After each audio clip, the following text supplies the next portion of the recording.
What the hell is up, great people of YouTube or wherever you are watching this? It's Devin here, Cover Through Media. Just doing a little talk about some latest NFL trends and news that are going on right now. The franchise tag deadline just occurred, so a lot of moves happened today in the NFL. NFL Combine just happened. It gets us a little more insight on this, pretty talented NFL draft class that we have coming up here at the end of April. So I just want to touch on a few of these topics, maybe what it has to do with fantasy football or just in general. We're here to talk about NFL, we're here to talk about fantasy football here at Cover 3 Media. Eventually down the road, maybe other sports, maybe other things. But we're still starting out, guys. We'd really appreciate your support. So if you guys want to check out our other videos, we have a variety of different things with Dynasty Fantasy Football, rankings, mock drafts, you name it, we're here for it. Leave us comments, subscribe to us, we'd really appreciate it. But let's dive right in. So, I'm a Packers fan, from Wisconsin, born and raised. So when I see Aaron Rodgers news, I was like, of course, he's probably going to be New York Jet the way it's looking. So reportedly that the Jets flew to Aaron Rodgers' home in California today to meet with Aaron Rodgers. The Packers approved it too. So the Packers were cool with them meeting with him. The owner, the GM, head coach Saleh, and the OC Nathaniel Hackett all met with Rodgers today. Interesting development. I mean, the Jets are going all in on Rodgers at this point, guys. I mean, Carr went to the Saints now. Saints paid him pretty top dollar. I mean, I don't think Carr's terrible. I think he's a solid, maybe above average quarterback in the NFL, but he has never been able to really win. I know he's been in some tough division with the Chiefs, never had a very good defense. Saints do have a very good defense. Their offense, they got Chris Olave. Who knows what's going on with Michael Thomas and Kamara, so there's some question marks, but he's been playing in a damn easy division. Now with fantasy, I mean, I think he stays about the same what he has been. He's always been a solid quarterback too. So in super flex, he's valuable. One quarterback leagues, I mean, he's what he always has been. But anyways, back to the Rodgers situation. So the Jets met with him. I just think, dealing with this as a Packer fan the last couple of years, I love Rodgers. A lot of people don't like him as much now because some of his off-season antics he does, some of his off-the-field hobbies, which, it is what it is. He's his own person. He can do what the hell he wants. I don't really care that much. It's, not maybe what I would do personally at all, but, that's just how he is. And you gotta respect his lifestyle and his privacy, whatever he wants to do. It will be sad to see him go if this does end up happening because for my majority of my life, he's been the starting quarterback of the Packers that I can remember. So he's brought me a lot of joy, obviously some pain as well, but I'll take it over what a lot of other fans of teams have had to go through. Still got to see him win a Super Bowl for us, which it's tough to do. I know a lot of people are saying he should have got to another one. It's embarrassing he never won another one. It's tough. Things happen. I think there's opportunities that were lost, but it is what it is. So, I mean, I think at this point, it's looking more likely that the Packers are moving on from Rodgers, whether that be trading him to the Jets to get some draft capital, which would be really nice for the Packers. Getting that 13th pick in this draft, I think for sure would be in the trade. Hopefully more. I could see him getting more. I know some people think, with the possibility of him retiring whenever he wants or after a year that they wouldn't have to give up a ton, but I just think the Jets are so desperate now with losing out on Carr. The Packers are going to have some leverage. I know that obviously like Jimmy G is going to be out there too, but I mean, come on, Rodgers is night and day better than Jimmy G. We all know that. But I think he's most likely going to get traded there, guys, or possibly, just retire. I could see that too. The way it's looking, I think the Packers are ready to move on and kind of start this new transition with Jordan Love where, I've had up and down feelings of him. When we drafted him, I was excited, but I was kind of questioning the move like everybody else. And he's been back for 3 years. He's shown flashes. He's shown struggles. We really don't know what he fully is still until we see him out there in an actual NFL game producing, the whole game. He got couple career starts. I think just one mainly that Chiefs game. He did all right in 2021. And then this year when he came in for Rodgers against the Eagles on Sunday Night Football, he looked really good.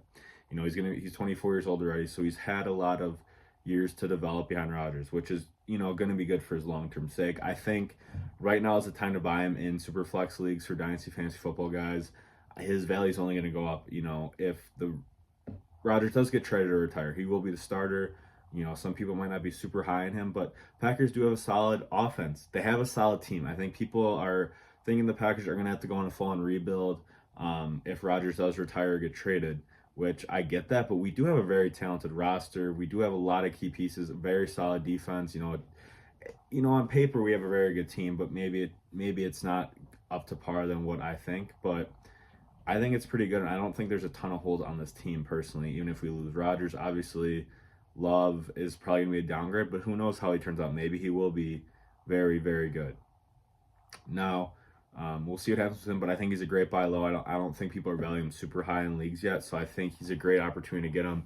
Even in startup drafts, he's going really late in super flex leagues, so get your hands on J-Lo if you can. Um, you know, Other big news today was Lamar Jackson. He signed the non-exclusive tag, which is a lot different than a normal franchise tag, meaning that other teams can bid with Lamar Jackson bring him in as their quarterback. But, the Ravens then will have the ability to match that contract or, get 2 first-round picks in return for him. So, you know, I think the Ravens kind of got the leverage there on that again. They couldn't come to agreement. Clearly, the Ravens don't want to give Lamar a ton of fully guaranteed money, but I think at this point the relationship is just kind of broken. I think, unfortunately, they kind of got to let him go, get those 2 first-round picks back from him, which will be nice.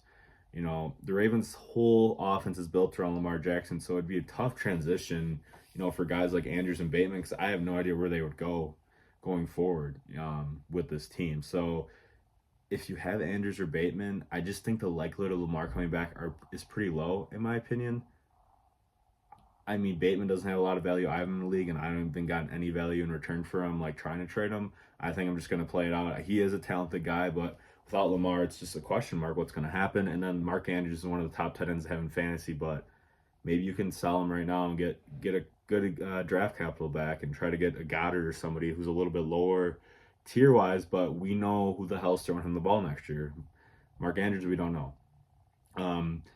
There's people saying, Atlanta or Carolina could be interested in Lamar, but apparently reports Schefter and Deanna Terzini, I forget if I pronounced it wrong, I'm sorry, from ESPN, Deanna, they were both saying Atlanta's not interested in him. They're out on him, which I just don't know if I believe that. I think that'd be great for them. They need a quarterback. Carolina, Carolina would be a great spot. I mean, they have that 9th pick if they want to take a shot at a quarterback, but they're going to have to trade up to get one of these top 4 guys probably if they want to go that route. I think it'd be worth trading that 9th pick, and a future pick to get Lamar, because they got a young team, but they got very solid pieces, and the quarterback could take more of the top, especially in a weak division. So we'll see what happens to Lamar. In fantasy, if you hold him, obviously I don't think you should trade him. I think regardless where he goes, he's going to be valuable for fantasy. I am mainly playing 6-point passing touchdown leagues. A lot of people playing 4 passing touchdown leagues, so he's more valuable in those leagues, but he's still a top 6-7 dynasty quarterback for me, regardless if he's on the Ravens or not. He's talented. He's been getting banged up though, so a lot lately with missing games. So you really need to make sure you have a good quarterback 2 and 3 if you do own Lamar. So maybe if you have Lamar, try going out and getting a guy like a Jordan Love, or maybe buy low on Derek Carr if his price isn't too bad, to get another solid quarterback in your quarterback room in a super flex type of league. Some other news I already talked about Carr. Josh Jacobs got tagged by the Raiders. He's staying put. I mean, his production could dip. We don't know who the quarterback of the Raiders going to be. Their O-line wasn't that great last year, but it didn't seem to matter with Josh Jacobs. He led the league in NFL rushing yards. So he's a beast. I still think you'll see in our Dynasty rankings, we have them out on this page. Adam and myself broke down running back and receiver tiers for Dynasty. It was before the NFL Combine, so some things might have shifted a little bit, but Jacobs still is around where I'd have him right now. He proved me really wrong. I was kind of out on him, but he just dominated this past year. And there's going to be another quarterback in play this year for the Raiders, but I mean, maybe their offense will just go through him and Devontae, and maybe a young quarterback throwing the ball and handing the ball off to Jacobs. So, again, I don't think his value changes. I don't think I would just sell high on him, because I don't think you're going to get back what he really is worth at this point because of the uncertainty at the quarterback position. Geno Smith staying for 3 years. I think he had a very solid year. He was a good quarterback this year. I just think it was a tough situation for the Seahawks because they're kind of stuck. Geno isn't elite, but he's not bad. He's solid, probably average quarterback, maybe a little bit above average. And that's a lot of teams that are in those situations, like the Giants too, that I'll touch on in a bit, where the Seahawks did pay Geno a 3-year extension here, 3-year deal. So he will be a starter for 3 years, but they do have 2 first-round picks. And I saw a report today the Seahawks still aren't out on taking a quarterback in the first round. I just really wanted them to, because I think Geno's solid for now, but I think long-term for Dynasty, especially as a DK Metcalf fantasy football owner, as I am myself, I really wanted a fresh young quarterback in there to build a rapport with DK. Obviously, though, Geno did very good with DK. DK had a very good year with him. I just think DK, how talented he is, his ceiling could be a lot higher with a better quarterback. So, Geno Smith value was up because he's starting for the Seahawks still. He's a low-end quarterback too. I'd rather have Derek Carr than him personally, but Geno does have better offensive weapons around him than the Saints do right now. So Geno staying put as well. And then lastly, the Giants. Damn. They paid Daniel Jones a lot of damn money. I'm not a huge fan of this guy, Danny Dimes. Really struggled to begin his career. I know there's a lot of different coaches going on, not a great team built around this guy. And this year with Brian Dable coming in and Saquon resurging, I mean, Daniel Jones had a fantastic year. Number-wise, they weren't great, but he got his turnovers down. They were winning games. He did a lot on the ground with his legs. He's a talented guy. I think he's above average, but I'm not super high on him, and I just do not think he's worth the money the Giants just paid him. I know they're in a tough situation like the Seahawks were, where they have a quarterback that isn't elite, but he's good. He won them games. They made the playoffs. So I get the situation they're in. Brian Dable, took him to another level where I personally didn't think he could even reach. And the thing is, though, with paying that amount of money, I know the quarterback market is crazy. It's just you got to think. I feel like if you're an owner or GM of these teams, is this guy gonna reach an elite level quarterback that deserves this money? And I just don't see it happening personally. I think he's talented, don't get me wrong, but I just don't see him reaching that elite tier of a top 10 quarterback in the NFL. I just really don't. And then, them doing that gave them the ability to franchise tag Saquon at about a $10.1 million a year, I believe it was for. Saquon's not going to be happy about that. Saquon, very talented guy, had some good years, battled some injuries, and he had a career high rushing yards last year after 2 years removed for the ACL. Keep that in mind, guys. I've probably said this a million times on this channel. If you guys have been staying with us here at Cover 3 Media, especially running backs, they're better on the second year off their ACL injury. That's why I'm a little hesitant about Breece and Javonte right now for this season in redraft leagues. Not really in many redraft leagues, if any. But I love Breece and Javonte's talent. They're, top, probably 8 dynasty running backs this year at some point. But an ACL injury is scary for running backs because sometimes they aren't the same. But it does take them 2 years kind of get back themselves. So this year I'm a little bit out on them, but they could definitely prove me wrong. But that happened with Saquon, and then he resurged and had a great damn year this year. Got franchise tagged. Giants can obviously work out a long-term deal with him if he wants. I'm sure he's gonna want to. I mean, their whole team right now is Saquon and Daniel Jones. I think if the Giants do invest in some more offense weapons around Daniel Jones, maybe he can get a little bit of a higher ceiling than I thought, but it's still just a lot of money to pay the guy, and I feel like it could be a mistake. I really do. I feel like they might be trapped now, and maybe he doesn't really ascend much further than that, which, might make them make the playoffs sometimes, but are they a Super Bowl team? Hell no, they're not. I'm sorry. They're not. They won a good playoff game, but they won a playoff game this year, but it was against Minnesota, who we know was overhyped the whole year and was not winning close games. They were, but barely. But that's an NFL wrap-up. I hope you guys enjoyed this video. If you've been enjoying it so far, give it a like. We'd appreciate it here at Cover 3 Media.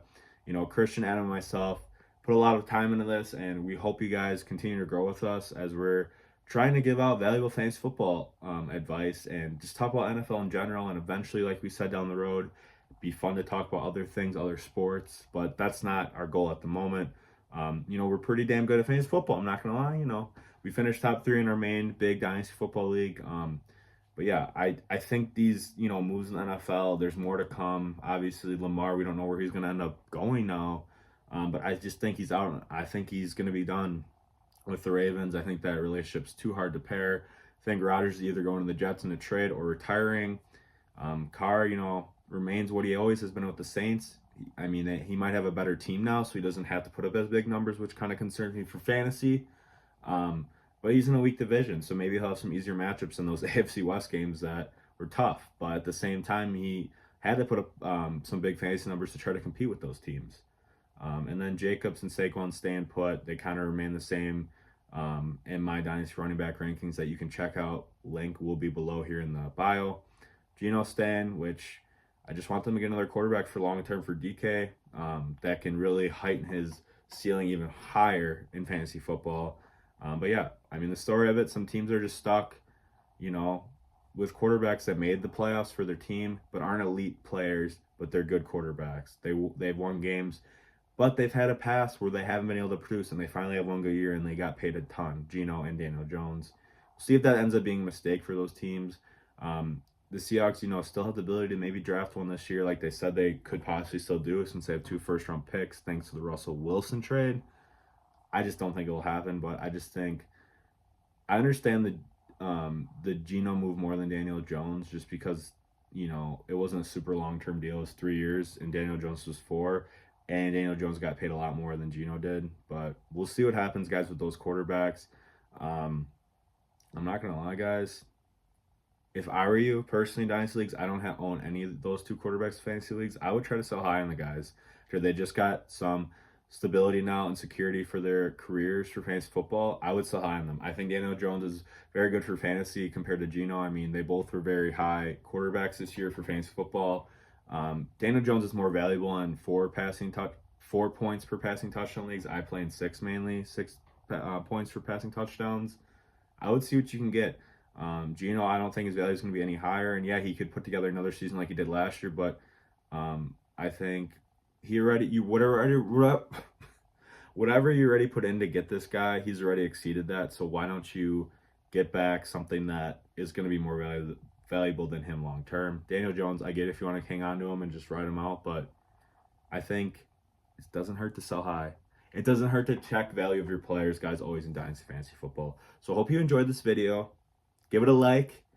Tell your friends about Cover 3 Media, because we are helping you win fantasy football championships all the damn time. If you were with us last year, hopefully you did win your leagues.